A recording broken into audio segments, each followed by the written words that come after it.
Voilà, bonjour. Donc, la maison du département infrastructure du Montreuil, je vais vous expliquer ce que c'est en vitesse. Donc, on intervient sur 3 domaines particuliers.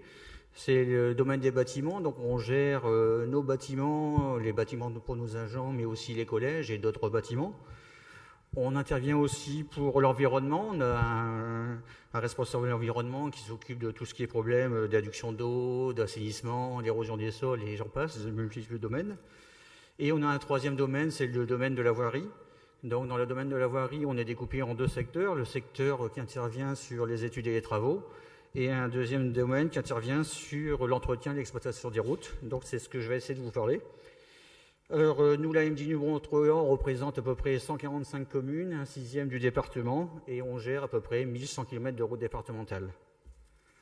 Donc on me présente comme un spécialiste des EE, mais je n'en suis pas un. Il y a un an, je ne connaissais rien des EE.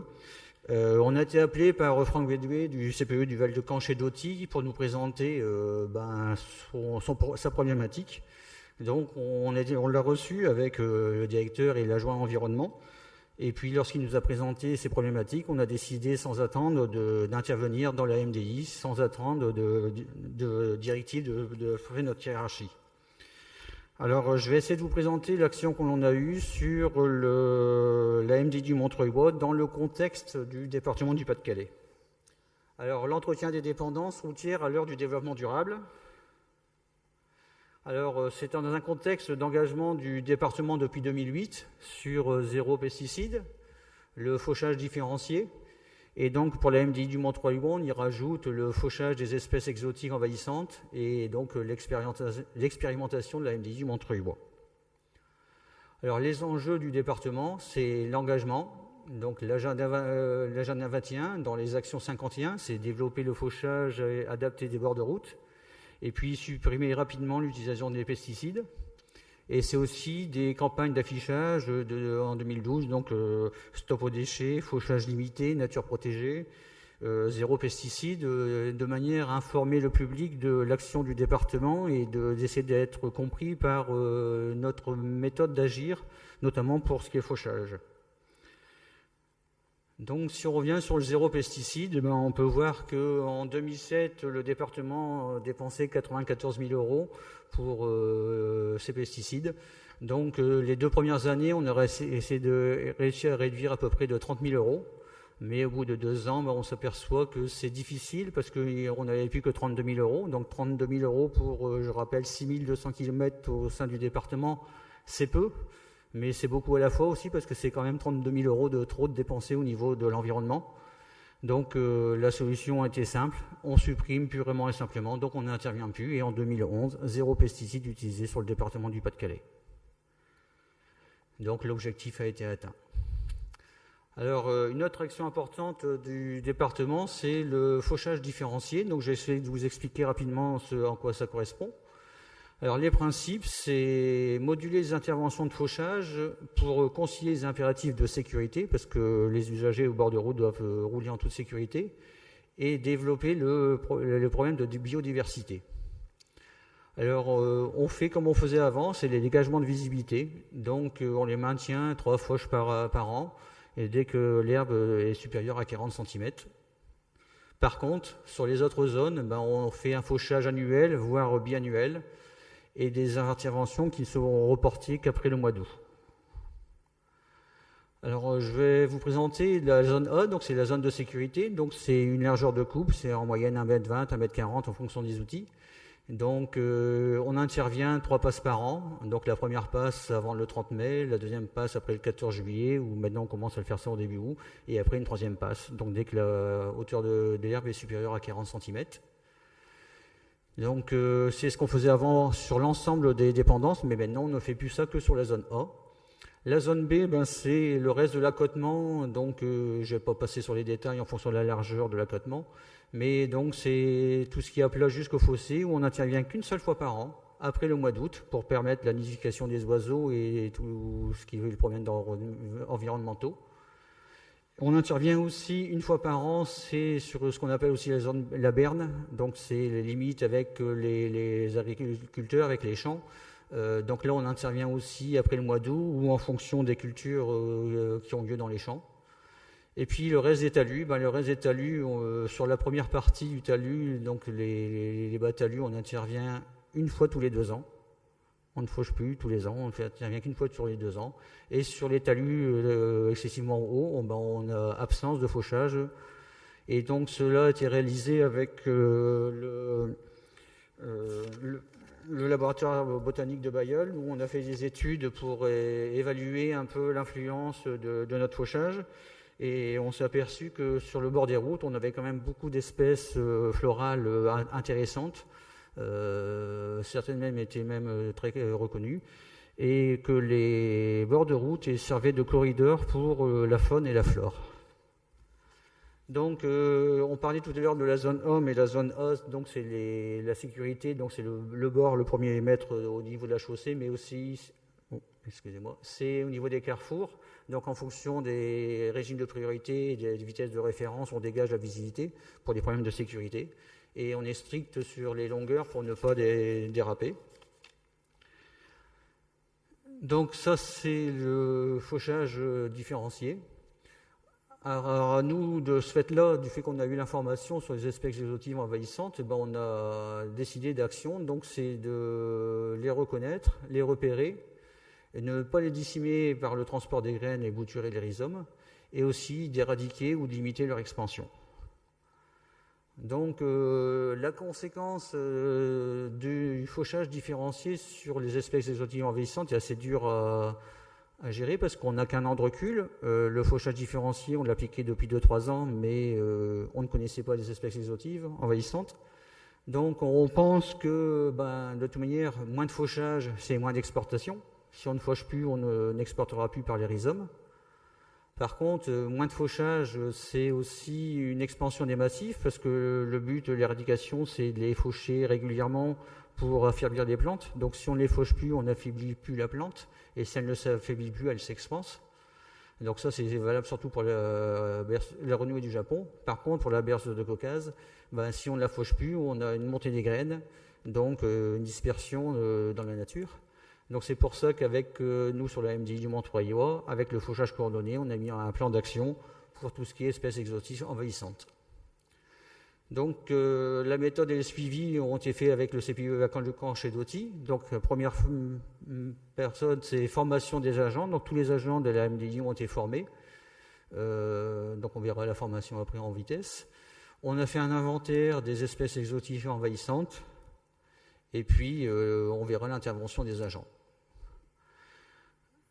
Donc les espèces exotiques envahissantes de la renouée du Japon, donc la formation, c'était leur expliquer ce que c'était la reconnaître et comment éviter la prolifération, l'éradication et éviter les disséminations.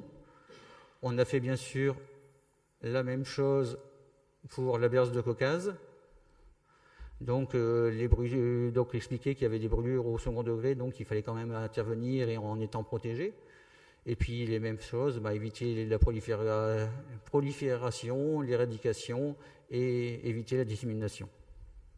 Donc je passe parce qu'on en a déjà parlé les intervenants précédents. Donc nous avons fait un inventaire sur le Mont-Troyois, parce qu'on ne savait pas ce qu'on attendait. Donc pour la berce de Caucase, on n'a pas grand-chose, on a 4 zones. Donc 2 zones de 5 mètres carrés, une zone de 40 mètres carrés, une zone de 50 mètres carrés, donc qui représente sur le total 100 mètres carrés. Donc c'est pas beaucoup sur l'ensemble du réseau départemental, mais on verra que par endroit, nos 5 mètres carrés peuvent aboutir à beaucoup plus de dégâts en amont, ou en aval plutôt. Et puis sur la renouée du Japon, donc là j'ai mis qu'une partie du tableau parce qu'on a beaucoup de zones, et un total de 6 975 mètres carrés. Donc j'ai calculé rapidement, 6 975 mètres carrés pour les 1100 km, ça fait à peu près 6 mètres carrés par kilomètre. C'est peut-être peu, c'est peut-être beaucoup, on ne sait pas. On ne sait pas ce qui se passe dans les autres départements, on ne sait pas ce qui se passe dans les autres MDI. Mais au moins, on a un inventaire et on pourra voir l'évolution dans les années futures. Donc je vais essayer de vous montrer, c'est sur la renouée du Japon, on a 84 foyers. On a 22 foyers qui font moins de 10 mètres carrés, 16 foyers entre 10 et 20 mètres carrés, 11 foyers entre 25 et 40 mètres carrés, 18 foyers entre 50 et 100 mètres carrés, 11 foyers de 100 à 200 mètres carrés, 5 foyers entre 300 et 400 mètres carrés, et malheureusement un foyer qui fait 1500 mètres carrés. Donc on va voir vous allez voir apparaître au fur et à mesure les 4 points où on a la berce de Caucase, et tous les foyers de moins de... Donc là je vais reprendre mon plan. Les moins de 10 mètres carrés, on voit les foyers de moins de 20 mètres carrés apparaître, les moins de 40 mètres carrés, les moins de 100 mètres carrés, les moins de 200, les moins de 400 et notre foyer de 1500 mètres carrés. Donc on s'aperçoit que la MDI est quand même impactée sur l'ensemble de son territoire. Donc les constats, on a 16 foyers isolés donc sur l'ensemble de nos 1100 km, 5 zones de concentration et une zone de prolifération linéaire. Donc je vais prendre quelques exemples parce qu'on ne va pas tous les regarder précisément, mais on a un foyer, une zone d'extension. Donc là, si on regarde l'ensemble, c'est sur 2 km. 2 km, on a quand même 5 foyers, dont 2 foyers, un de 140 mètres carrés et un de 110 mètres carrés. Et ces foyers-là sont dus, heureusement c'est l'origine de ce foyer-là, ces foyers-là sont dus à des travaux. On avait auparavant un blocos, et donc ce blocos a été démonté, et après le blocos, on a fait des travaux. En plus, on y voit qu'on a une 2x2 voies, donc on a réalisé des travaux pour l'aménagement de la 2x2 voies, et on a rétabli la circulation des routes départementales aux alentours. Donc tous ces travaux ont entraîné ce que l'on voit maintenant, on pousse de la terre, donc on pousse des bouts de rhizome, et les bouts de rhizome font des nouvelles sources de prolifération après. On a ces travaux aussi, on les retrouve aussi lorsque l'on fait des petits aménagements. Donc là, c'est un regard, ça paraît pas grand-chose, mais on a ramené un peu de terre, on a ramené de la terre avec un seul rhizome, et voilà ce qui se passe au bout de quelques années. On a beaucoup de zones de concentration, donc là on voit qu'on est sur un rayon de 2 km. On a quand même 9 foyers, et des foyers de 130, 180 mètres carrés, 160. Donc on a quand même beaucoup de zones où on a une concentration. Donc on verra à quoi c'est dû. On a une deuxième zone où on a des foyers là, de 350, 150, et on voit un peu plus haut en amont sur la 349, on a 3 foyers qui se succèdent sur une centaine de mètres. On a d'autres zones, donc vous voyez là on a au sud, dans cette zone, un foyer de 400 mètres carrés, et par contre un peu plus au nord, on a 4 foyers sur 500 mètres. Et puis la zone la plus importante pour nous, c'est sur le secteur du Collier, on a un foyer de 1500 mètres carrés, mais vous voyez que dans un rayon de 1 ou 2 km, on a 2 foyers de 300 mètres carrés aussi de renouvelés. Donc là, on voit le foyer de 1500 mètres carrés, et on s'aperçoit qu'il est dans une zone favorable vu qu'il est exposé au nord. Donc en été, ça reste en plus humide du fait qu'on a une atmosphère frais et humide. En plus, malheureusement, on s'est aperçu que juste en face, on avait une culture et avec un dépôt de terre végétale où il y avait la présence de renouée du Japon. Donc on a prévenu l'agriculteur surtout d'essayer de ne pas étendre ces terres-là. Donc le constat, on a d'autres zones, vous voyez là, des zones de 350 mètres carrés, donc tout ça sur un rayon de 2 km. Mais là, c'est une zone où on remarque qu'on a 7 foyers qui sont linéaires, et ces 7 foyers sont issus de la même souche. Je cherche le nom.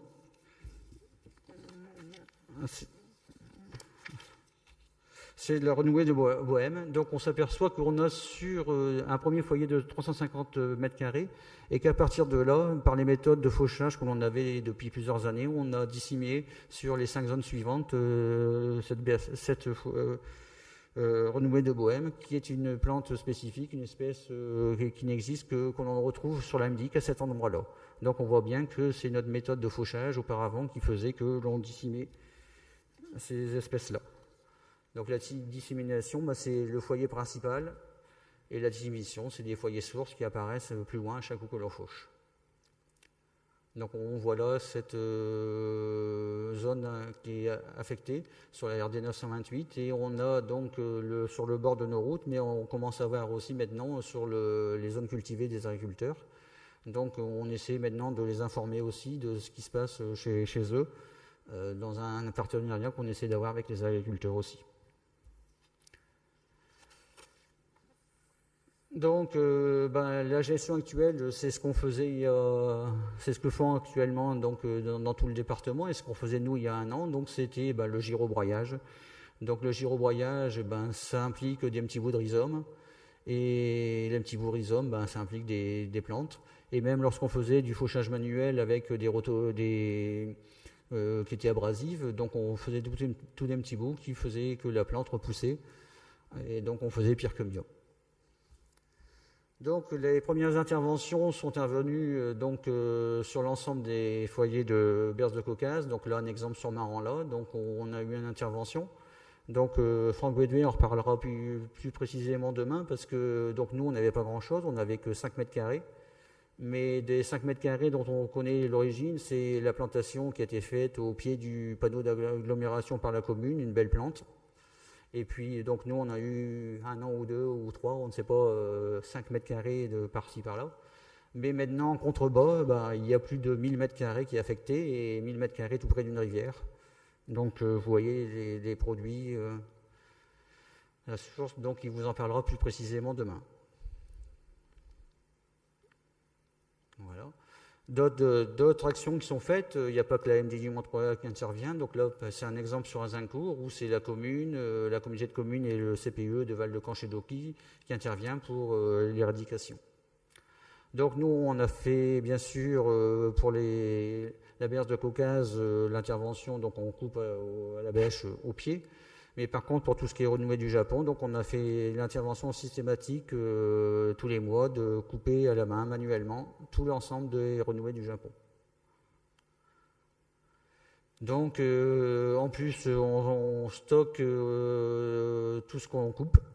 Et le but, donc, c'est les exporter, les résidus, éviter la dispersion par le vent. Donc, on essaie de les mettre dans les zones qui sont abritées du vent pour pas que ça s'exporte. Les faire sécher et les brûler le plus rapidement possible. L'année passée, ça a été assez compliqué vu les conditions climatiques pour les faire sécher, mais bon, on y est arrivé.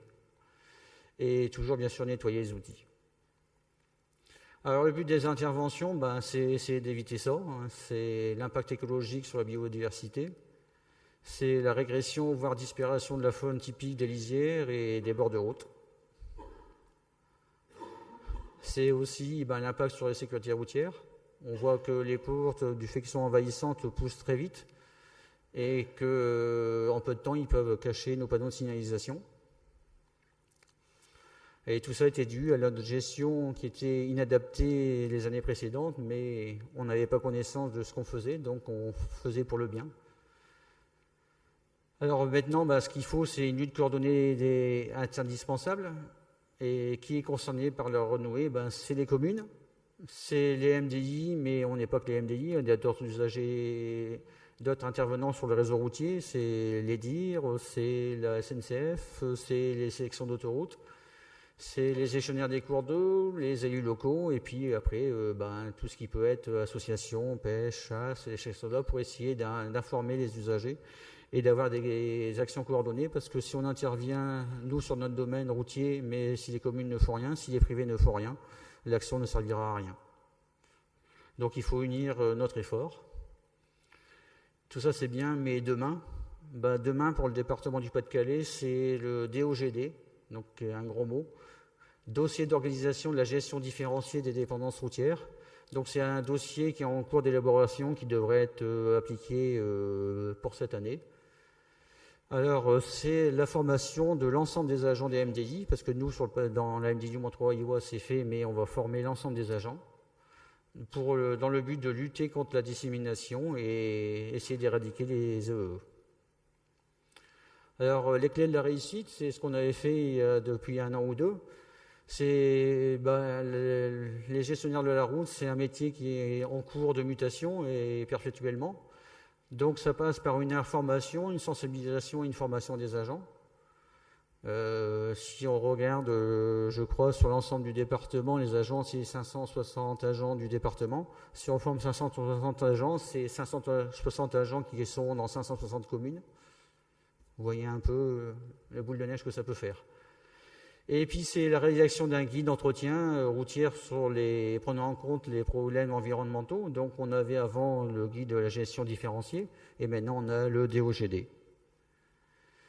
Et on voit que l'action du département a reçu en 2011 un premier prix. Et le premier prix, c'est pour la gestion différenciée justement de ces accotements. Donc on était un peu à la pointe, mais il faut qu'on continue le travail si on veut ne pas être à la traîne demain. Donc je voudrais vous remercier de mon intervention et par un petit mot d'humour, vous m'excusez un peu sur la présentation s'il y a eu quelques lacunes. Parce que la semaine passée, je devais me consacrer entièrement à ce dossier, mais on a eu d'autres espèces envahissantes la semaine passée, qui venaient du nord, c'était la neige et les gongères. Et donc on a dû travailler beaucoup là-dessus et pas sur d'autres choses. Et bien sûr, quand on travaille pendant une semaine sur un autre dossier, on a une autre espèce envahissante le lundi quand on arrive dans son bureau, mais c'est une espèce envahissante informatique, qui est le mail. Donc vous voyez qu'il a resté très peu de jours, mais j'espère que j'ai pu faire le mieux possible. Voilà, merci.